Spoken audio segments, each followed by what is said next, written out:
welcome to Tech Talks, the People and Planet podcast. Today, I'm joined by Jennie Shulkin, the co-founder and president of Override Health. Hi, Jennie. How are you? Hi, Lee. Thanks for having me. Thank you for coming on. Super excited to learn more about this. We're talking about overcoming chronic pain, aren't we? So yeah, Jennie, please tell us a little bit more about the problem that you guys solve. So chronic pain is a growing problem amongst Americans. We used to say that 1 in 5 Americans suffer from chronic pain. Recent reports actually say 1 in 4 Americans suffer from chronic pain. And about half of these individuals report that they're not satisfied with the management of their condition. Of course, chronic pain is one of the drivers behind the opioid epidemic. It's the #1 reason why Americans misuse opioids trying to manage chronic pain. And this is actually a really expensive problem. It costs more than heart disease, diabetes, and cancer combined. So we're trying to help the millions of Americans who don't have non-opioid solutions available to them to overcome their chronic pain. Got it. Okay. So just for the benefit of the listeners then, chronic pain is pain that is long term, which, is kind of subsides, right? Which doesn't subside, sorry. Chronic pain is defined as pain that lasts 3 months or longer. Right. But for a lot of the patients that we're working with, they've been dealing with pain for years and years and years. And it might not necessarily be realistic that they one day don't have pain. So, sometimes we're asked what the goals of our program are, and it's really different for every individual. Some individuals will completely move on with life without pain. And some of the goal is really just to learn to manage pain and to have a higher quality of life. Got it. Okay. And this can be from anything, right? I'm thinking, the one that sprung to my mind straight away was something like arthritis, which is quite common. Yeah, it's interesting because a lot of the companies that people might consider competitors in the space are really just musculoskeletal companies. And so you can think of some of the giants, which, we're not quite on their level yet, but you can think of Hinge Health and Sword Health, Kaya Health, those types of PT companies. They're really targeting musculoskeletal pain. And so when a patient comes to them with a different type of pain, with a different type of chronic pain in particular, like arthritis or MS or pain from Lyme disease or endometriosis, they don't have anything for those types of patients. And unfortunately, I'm one of those complex patients. And so when someone like me goes to a company like theirs, they either accept me for treatment, but probably don't give me the right type of treatment for chronic pain, or they turn me away. And where are people like us supposed to go? So that's one of the reasons why we created Override Health, was to treat a much broader group of conditions than the market's currently treating. Yeah, okay, that's interesting then. So tell me a little bit more about your solution then. What's the product and how does that work to solve the problem? Yeah, so let's start with the problem maybe of the gaps that I know personally exist in traditional pain management. So the first is fragmentation of care. So typically a chronic pain journey looks like a patient going to a bunch of different doctors and specialists because nobody can quite figure out a solution. Each specialist has a different theory as to the root cause of the problem and perhaps a different proposed solution.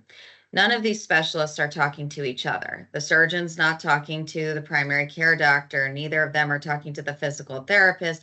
If you have a behavioral health provider, nobody's talking to that person for sure. And what ends up happening is a lot of inconsistent messaging, contradictory treatment plans, and the patient pretty much spinning their wheels, doing a lot of expensive and unnecessary procedures, injections, pills, and maybe not getting any relief. So that's the first issue, is that fragmentation of care. The second issue is an actual access problem to true chronic pain specialists. So, of the pain doctors that we have in this country, and there are by no means enough of them, most of them are interventionalists. They stick needles in people and they prescribe medications. But when that and a round of physical therapy fail, the doctors pretty much throw up their hands and they say, I don't know what else to do with you. Yeah. You're out of options. And that's where we need chronic pain specialists. And we also need, in addition to doctors, we need physical therapists who are trained in working with chronic pain because it is a different beast. And we need behavioral health workers who understand how to work with chronic pain patients rather than just being generalists.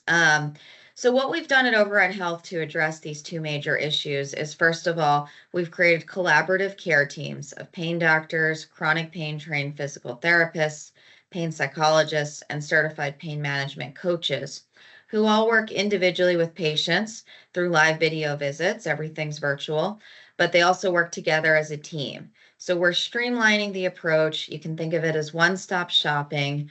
We are making sure that the providers are continually communicating and talking to each other so that we have one personalized pain plan per patient that has the input of all of these different specialists, and the patient knows exactly what's going on, and so does their care team. With the access issue, what we've done is we've recruited some of the country's specialists in chronic pain. There aren't a lot of them. We've cross-licensed them in our 9 states so that there's better access. And then we've created training and certification programs so that we can scale our solution and train other providers. So we're creating a whole bunch of chronic pain specialists across pain medicine, physical therapy, psychology, and coaching so that we can tackle this access problem. Wow. Okay. So, are you guys B2B then? So you work with the providers rather than the patients themselves, or? I'd say we're mostly B2B2C. So we typically target payers as our number one target. We work directly with health plans who then help to get the word out to their members that there's a solution in network for their chronic pain issues. We also do work with providers. We don't charge providers anything. We're simply asking them to do the right thing and to refer their patients for a more comprehensive solution for their chronic pain if they're not able to offer it themselves. And then we do work some directly with patients who happen to find us, but for the most part, it's payers and providers. And so that must be a huge solution commercially for the payers as well, right? Because that must be a huge cost on their behalf. It is. And what's interesting is that a lot of times when we first engage with a payer, they're not necessarily aware of how big and expensive the chronic pain issue is. And so what we do is we have them run data analytics, and each time they come back to us and they say, we really had no idea how expensive this problem was. So it is a big problem that is starting to be recognized more and more, and each plan has innovation departments and they're looking for solutions to help tackle disease issues like this. Really interesting. Okay, thank you. And you mentioned at the start of the show there that this kind of stems from personal experience. Tell us a little bit more about your background and how it led you to arrive at Overrun. When I was in college, I developed a complex chronic pain syndrome after 2 concussions in close proximity to each other. And it's now been almost 11 years of dealing with a pretty complex chronic pain syndrome that's taken me to several different states for care, and includes lists of devices, interventions, medications, procedures that have tried and failed. So, this has been an ongoing problem for me while I was finishing school, going to law school, building a career in law. And at a certain point, I realized that I was more of an expert in chronic pain and the issues in traditional pain medicine than I was in law, and went into this field professionally. Like it. Okay.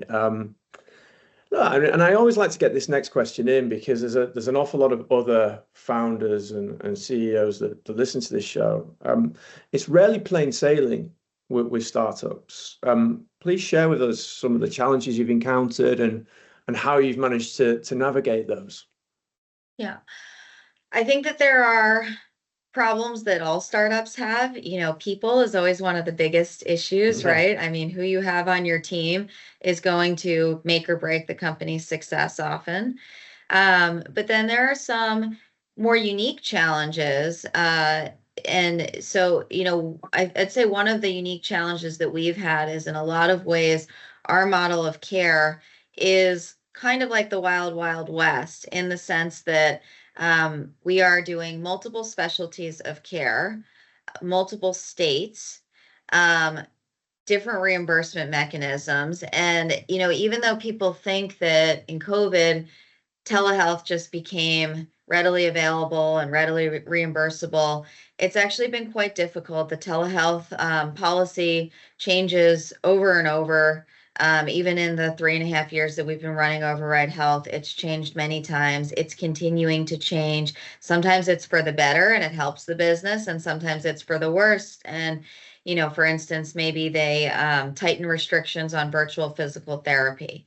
And we have one plan that requires an in-person visit before reimbursing for virtual physical therapy. So what do you do then? And so we're always having to come up with creative solutions for credentialing with health insurance plans, for getting reimbursed by health insurance plans. And that part can be quite tricky. Yeah, I can imagine. I can imagine. Last question, what comes next? Anything exciting that you can share for our listeners? Sure. We're always planning new health plan partnerships with the goal of just getting more and more people help that they need. We're starting to look into AI. I think most startups are, and AI is exciting to investors, and we care about what's exciting to investors. And then speaking of that, we are looking to raise a seed extension round of about $2 million over the next several months, so that we can continue scaling our operations, proving out the clinical model, which has already been very successful, but just, continuing to do the work that we're doing to gear up for a bigger raise at a Series A and at a later point. How do you foresee AI helping you?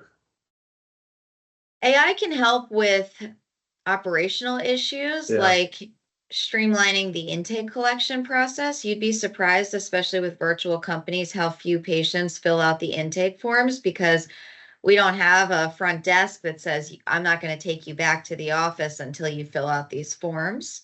Yeah. Health metrics collection is a similar story. So those are kind of the easier and lower hanging fruit. But then there are harder situations like, is there an opportunity for an AI health coach? And interestingly, Thrive Global, Ariana Huffington's company, and OpenAI, Sam Altman's company, they've actually formed a new co together for an AI health coach, and they're exploring how that would work. So I think it's still early to say, how much of Override's AI in the future will be focused on clinical operations versus actually starting to take over a little bit of the actual care or the care planning. We're big believers that the human one-on-one relationship is so important for recovery. And we take that very, very seriously. We have actual one-on-one live visits with patients. So we're cautious, but we're cautiously optimistic that AI will be able to help us. And I think anything that AI can do to help with that one-on-one human relationship, i.e., by taking away some of the administrative time or operational time away to actually allow that human one-on-one, is a great thing, isn't it? Yeah, absolutely. Jennie, so good for you to join us today. I really enjoyed listening to what you had to say. So thank you so much.